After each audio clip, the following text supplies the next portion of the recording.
What is up, guys? Clief 101 here, and today I'm bringing you a little bit of a different video. Last night went down to the Nostalgia Box for PlayUp Perth, an event for smaller local devs to be able to showcase their games, showcase their platforms, showcase kind of what they've been doing and where their games are at, whether it be alpha or beta or a demo or somewhere along those lines. And I was kindly invited by my good friend Jack, Ultima Odin, who is one of the co-owners of Artisan Games, who is creating a game called Collateral Damage. Now, as I went down there, I spoke to some of the other devs. I got some footage of some of their other games, and this is just basically a quick look on what the games are, and a brief outline as to what they are as well. I will be bringing some videos out where I've got a bit more of an in-depth chat with some of the devs on some of their games. I wasn't able to actually talk to all of the devs for their games, so there are some games that will be missing from specific videos, but I will be uploading some specific videos for those guys. But why don't we take a look at some footage in the meantime? First thing we want to take a look at is Collateral Damage, made by Artisan Games. Now this is a puzzle brawler sort of shooter game. It looks very, very interesting. It's in its sort of pre-alpha mode right now.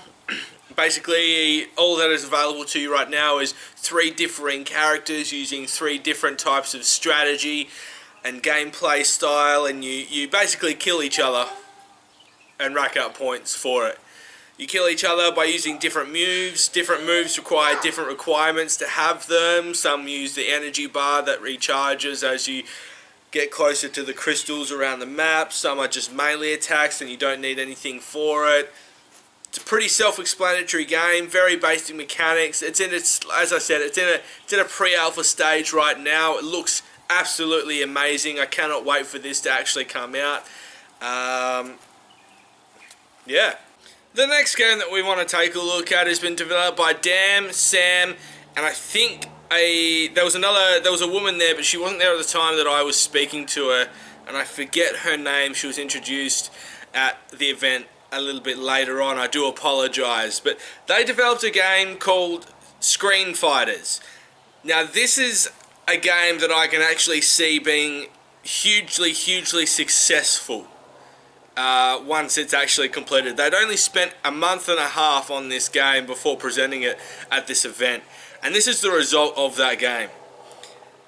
Basically, the concept is you've got your ships there. There are 2 ways to win. You can shoot the other ship on the other side, and you can actually shoot through the split screen, and the aim of the game is to shrink the split screen down and to be able to knock them off of the screen.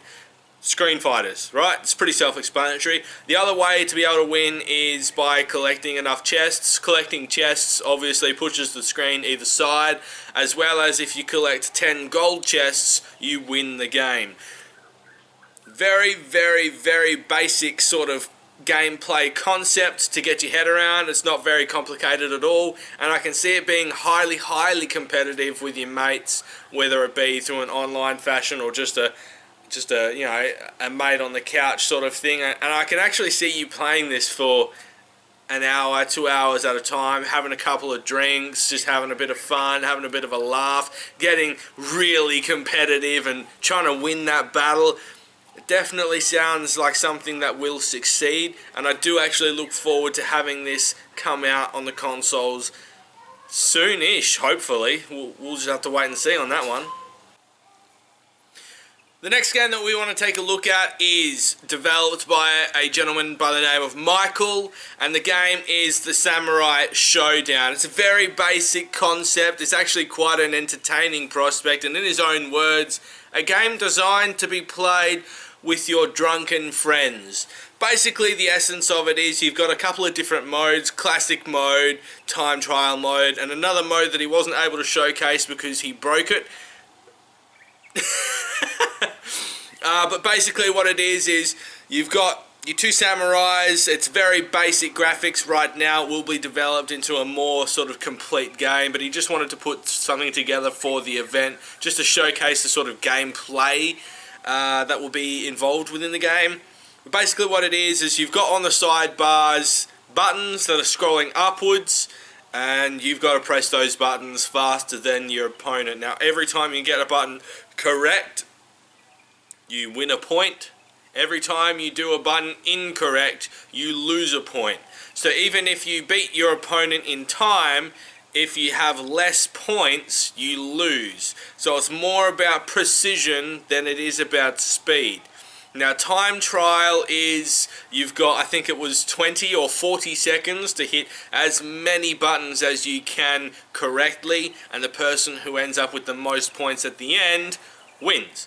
Very simple concept, very basic concept, very basic gameplay, but I can actually see that being pretty popular among drunken friends, which is his target audience. So why would you not play that? It just sounds fun. And it was a lot of fun to play as well. Now the next game that I want to talk about is a game produced by Stirfire Studios. It is called Symphony of the Machine.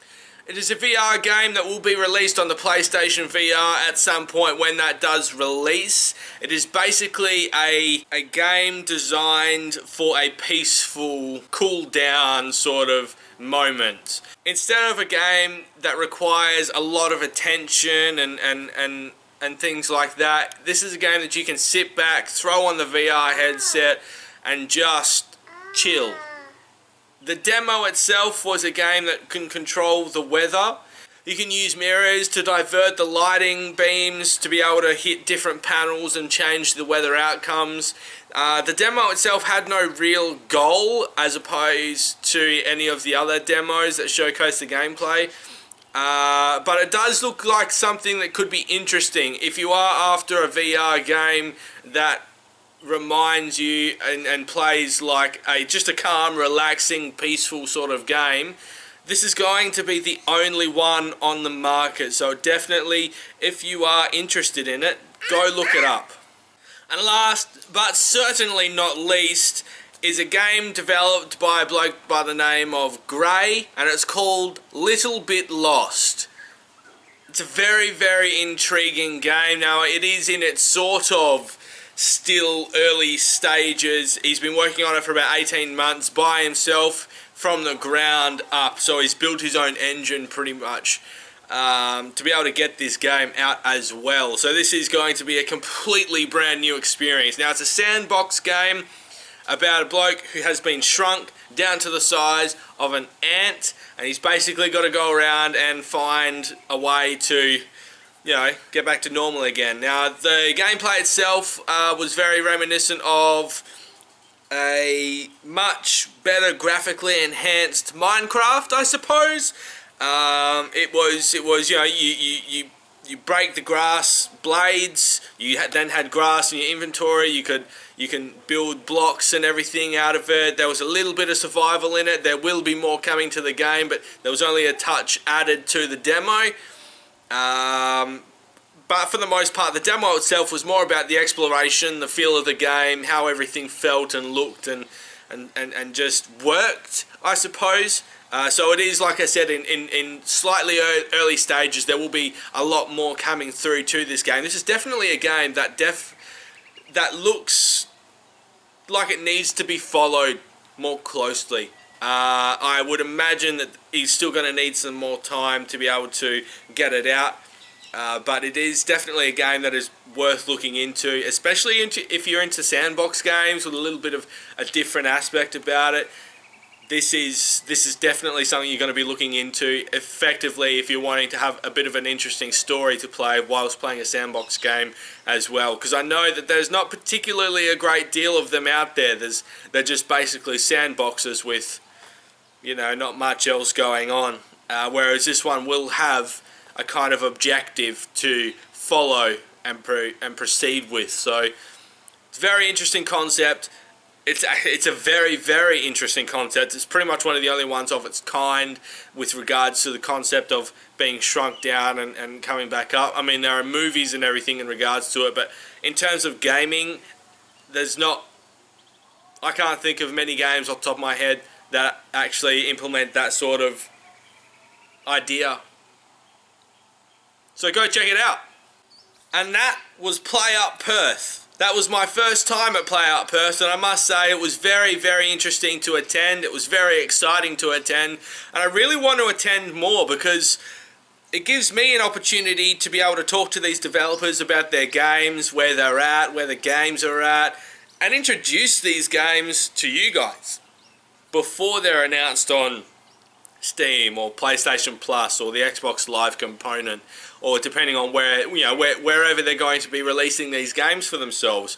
I do know a fair few of them will be releasing the games for free and not be charging it. So that's a pretty nice gesture as well, especially because some of these games look highly addicting. I mean, you look back at some of these games remind me of what Rocket League did. It was a nothing game. It came out of nowhere and it just took the gaming world by absolute storm. It just smashed through that barrier of games trying to get noticed, and that was really good by them. If you would like some more videos like this, guys, then please do let me know, and I will attend more events like this in the future, depending on what my timetable is and everything, of course. But do let me know in the comment section below if you do like this kind of thing being brought to you, because I don't think anyone else is really doing this sort of thing. Thank you very much for PlayUp Perth for having me. Thank you very much to the developers for letting me record their gameplay and having a chat to them as well. I very much appreciate it, and thank you so much. I'm Clief101. Thank you very much for watching this video, and I will see you next time.